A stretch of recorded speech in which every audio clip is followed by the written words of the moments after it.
അപ്പം ഞാൻ ആദ്യമായിട്ടാണ് ഒറ്റയ്ക്ക് ഒരു ബീഫ് കറി ഉണ്ടാക്കി സക്സസ് ആയത്. ഇത് നിങ്ങൾ ബാച്ചിലേഴ്സ് ഒക്കെ ഉണ്ടെങ്കിൽ ഇതൊന്ന് കണ്ടോക്ക്. ഇതിലും എളുപ്പത്തിൽ നമുക്ക് ബീഫ് കറി വെക്കാനേ പറ്റില്ല കേട്ടോ. അത്ര ഈസി ആയിട്ടാണ് കേട്ടോ ചെയ്യുന്നത്. നമ്മൾ കുക്കർ എടുക്കുക, അതിൽ നമ്മൾ വെളിച്ചെണ്ണ ഒന്ന് ചൂടാക്കുക, അതിൽ സവാള ഇടുക, ഇഞ്ചി വെളുത്തുള്ളി പേസ്റ്റ് ഇടുക. അതിനുശേഷം നമ്മൾ പൊടികളായിട്ടുള്ള മല്ലിപ്പൊടി, മഞ്ഞൾപ്പൊടി, മുളക് പൊടി ചേർത്ത് ജസ്റ്റ് ഒന്ന് വഴറ്റി കേട്ടോ. ഒത്തിരി വഴറ്റൊന്നും വേണ്ട, കാരണം നമ്മൾ കുക്കറിലല്ലേ വേവിക്കുന്നത്. അപ്പോൾ ഒത്തിരി വഴറ്റി സമയമൊന്നും കളയേണ്ട. അതിനുശേഷം ഇത് നമ്മൾ കഴുകി വൃത്തിയാക്കി വെച്ചിരുന്ന ബീഫ് ചേർക്കുക. ഞാൻ ഇവിടെ 1.5 കിലോളം ബീഫ് ചേർത്തിട്ടുണ്ട്.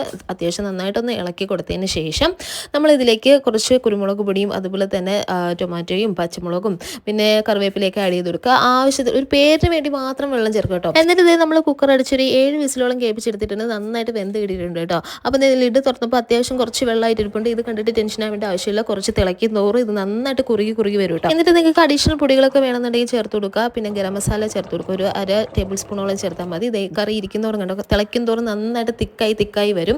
ആവശ്യത്തിന് മാത്രം വെള്ളം ചേർക്കുകയാണെന്നുണ്ടെങ്കിൽ ഒരു 1/2 കപ്പോ 1/4 കപ്പോ ചേർക്കുകയാണെന്നുണ്ടെങ്കിൽ ലിഡ് തുറക്കുമ്പോഴേ നല്ല തിക്കായിട്ടുള്ള ഗ്രേവി കിട്ടും. പക്ഷേ കുറച്ചുകൂടെ തിളയ്ക്കുന്നവർ നല്ല ടേസ്റ്റിയാണ്, നല്ല കുറുകി വരും കേട്ടോ.